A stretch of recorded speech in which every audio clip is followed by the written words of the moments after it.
بعد ما شفت اول 5 حلقات من مسلسل اخواتي من بطولة نيلي كريم، كندا علوش، روبي وجيهان الشماشرجي، هل المسلسل يا ابو حميد عجبك بعد اول 5 حلقات منه؟ هتكمله ولا ايه الكلام؟ كل ده هنتكلم عليه في الحلقة دي. بس قبل ما نبتدي الحلقة بتوع افلام، لايكات كتير طبعا، واشتركوا على الانستجرام بيج، فيسبوك بيج، ويلا بينا نخش في الحلقة.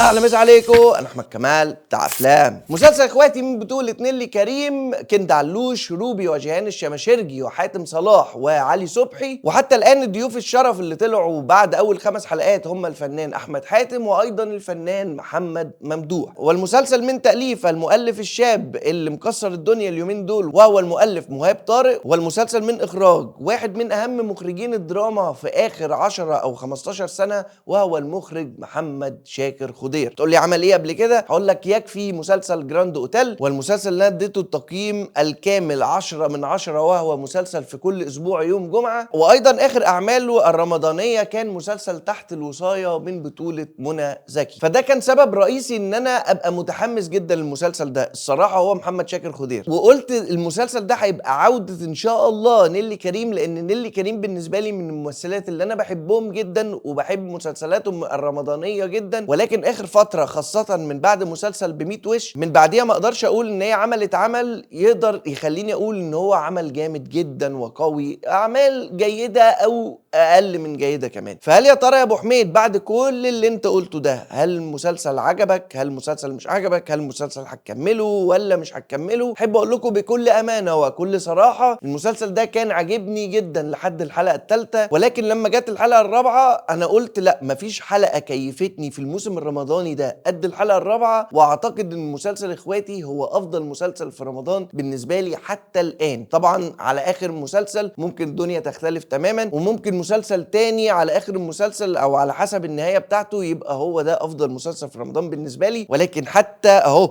يومنا هذا بالنسبة لي مسلسل اخواتي هو الافضل حتى الان. هتقولي ليه يا ابو حميد؟ وهتقولي ليه خاصة الحلقة الرابعة؟ هنبقى نجيلها. ولكن لما نبتدي مثلا بالحلقة الاولى، اول ما جت الحلقة الاولى واول ما نزلت واول ما اتفرجت عليها وبعد ما خلصت الحلقة قلت ماشي تمام، يعني حلو ولكن مش مشدود قوي. جت الحلقة التانية ابتديت تمام اتشد شوية، وجت الحلقة التالتة ابتديت اتشد اكتر، وجت الحلقة الرابعة اللي بالنسبة لي الافضل في الموسم الرمضاني حتى الان، يعني كحلقة يعني هي الحلقة الرابعة. وجت بعديها الحلقة الخامسة اللي كانت قوية ولكن مش بقوة الحلقة الرابعة طبعا. ولكن اوفرول متكيف جدا من المسلسل. ايجابيات المسلسل الاربعة اخوات يا جماعة كلهم اكتر من رائعين. نيلي كريم قايمة بدور حلو جدا، كندا علوش عاملة دور مختلف تماما عن اللي قدمته قبل كده، فحمد لله على السلامة للفنانة كندا علوش، لان هي فعلا اضافة قوية جدا في المسلسل، وبرده ليها تيست مختلف كده في الادوار عموما. فبرافو عليها ان هي قامت بالدور ده. وبرغم ان انا لما شفتها هي وحاتم صلاح ككابل في الاول استغربت جدا، ولكن الاداء ما بينهم وما بين بعض خلاني اصدق ان العلاقة دي حقيقية ما بينهم. ونفس الكلام برضو للفنانة جيهان الشماشرجي اللي قايمة بدور حلو جدا خاصة في الحلقة الاولى والثانية، لان علاقتها باحمد حاتم كانت حلوة، مش كحلوة كاللي هو الله على العلاقة الجميلة،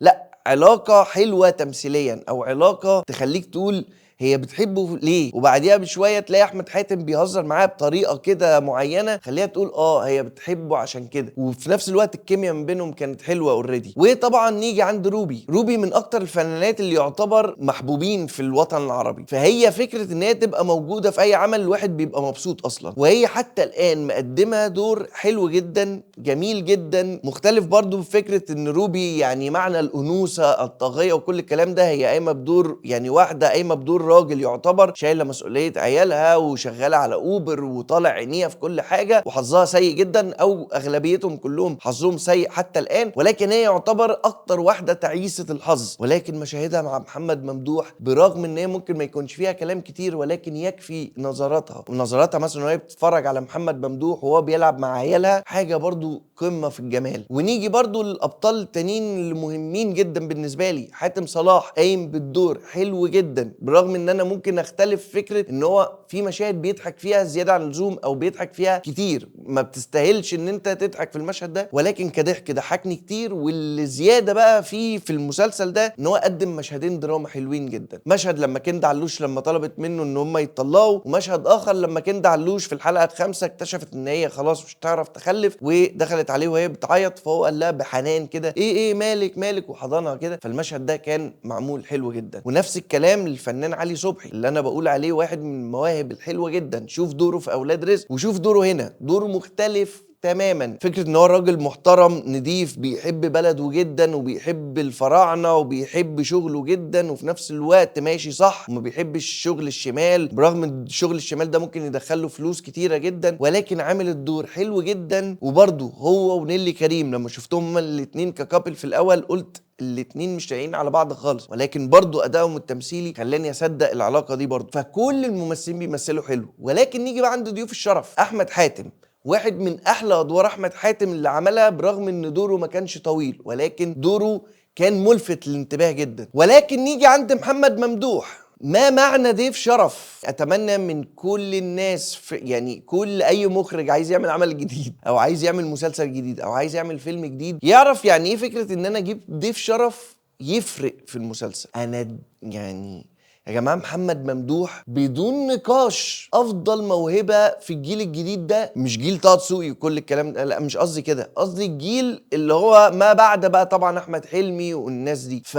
محمد ممدوح يا جماعة صاحب أكبر موهبة موجودة، إذا ما كانتش من أقوى المواهب اللي موجودة في الساحة عموما. شخصيته شخصية عابدين وحبه الأحلام اللي هي روبي بطريقة غير طبيعية، صادقة جدا، تحس بيه في كل مشهد وهو بيتكلم عليها، وهو بيتكلم عليها في القهوة معاهم. ده أنا كل يوم ده أنا رحت بحاول آخد صورتها. يا جماعة إيه الجمال ده؟ نظراته وهو ما بيتكلمش، نظرته وهو بيتفرج على الكفتة وأغنية شيرين شغالة وبيعمل كده اللي هو يتخيل بس مشهد ان هو معاها في بيت واحد. لما اول ما روح ولقى روبي بترقص كده عينه بتنط من الفرحه يعني يا جماعه الراجل ده موهبه قويه جدا. ومتضايق جدا ان هو مش عامل مسلسل في رمضان، ومتضايق جدا ان شخصيه عابدين انتهت على الحلقة الرابعة، ويعني كنت اتمنى ان هو يفضل موجود في باقي المسلسل. ولكن هذا هو معنى ضيف الشرف، انك انت تدخل ممثل في مجرد حلقة او حلقتين ويأثر معاك بهذه الطريقة. خطير يا جماعة. شخصية عابدين اللي قام بيها محمد ممدوح خطيرة، ومحمد ممدوح خطير. فيعني انا بجد يعني بحب محمد ممدوح جدا يا جماعة الصراحة. وبرضو طبعا من ايجابيات المسلسل حتى الان اختيارات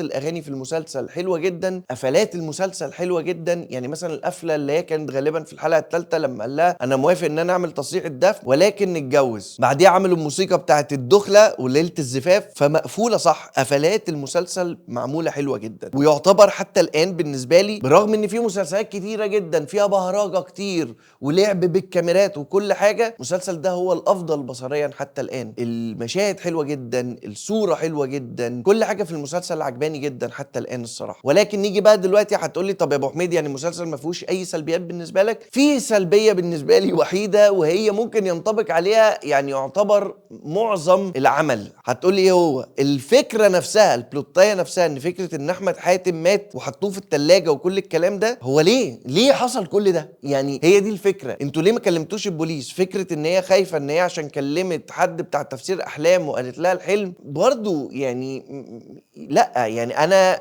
لو بني ادم طبيعي وبحس ان هم الاربعه مش طبيعيين برضو فيهم حاجه غريبه كده شويه. يعني نيلي كريم برضو حتى ردود فعلها على مديرها اللي كان في الشغل، هي ممكن كانت مثلا ايه تلويله ايده، تضربه بالقلم، تروح بعد كده تعمل عليه محضر تحرش مثلا في اسم الشرطه، ولكن تقطع صباعه وتحرق المكان. في ردود افعال غريبه جدا وافكارهم سوحتهم جامد. فانا مش فاهم هم ايه المشكله لو كانوا كلموا البوليس. هي فتحت الباب لقيت جثه قدامها، جثه جوزها، المفروض تكلمي البوليس وكان الموضوع انتهى. انا مش عارف ليه عملوا كل ده، ولكن اكيد ممكن قدام نفهم، او اكيد ممكن قدام يخلوني انسى الموضوع ده اصلا. وبرضو دي برضو من ضمن الحاجات العبثيه اللي بالنسبه لي في المسلسل، فكره انك انت 4 اخوات حاطين جثه في الثلاجه وسايبينها وكل واحد بيعيش حياته وبيرجعوا تاني للشقه وبياخدوا الاكل من فوقيه وياكلوا عادي جدا مفيش اي حاجه. ففي حاجه من العبثيه دي، والعبثيه دي عجباني عموما. ولكن في نهايه الحلقه بتوع افلام احب اقول لكم ان انا مبسوط جدا بمسلسل اخواتي، وانا كنت متوقع ده من المخرج محمد شاكر خضير. وبعد كل الايجابيات اللي انا قلتها دي، اللي ورا كل الايجابيات دي هو طبعا المخرج محمد شاكر خضير. فبرافو محمد شاكر خضير، ما خذلنيش حتى الان خالص، واتمنى ان هو عمره ما يخذلني، واتمنى ان نهايه المسلسل تبقى بقوه الحلقه الرابعه، او عموما الحلقات عموما. يعني اتمنى المسلسل ينتهي نهايه حلوه وقويه ويفضل ماشي بنفس القوه دي. وبس ده اللي اقدر اقوله لكم بتوع افلام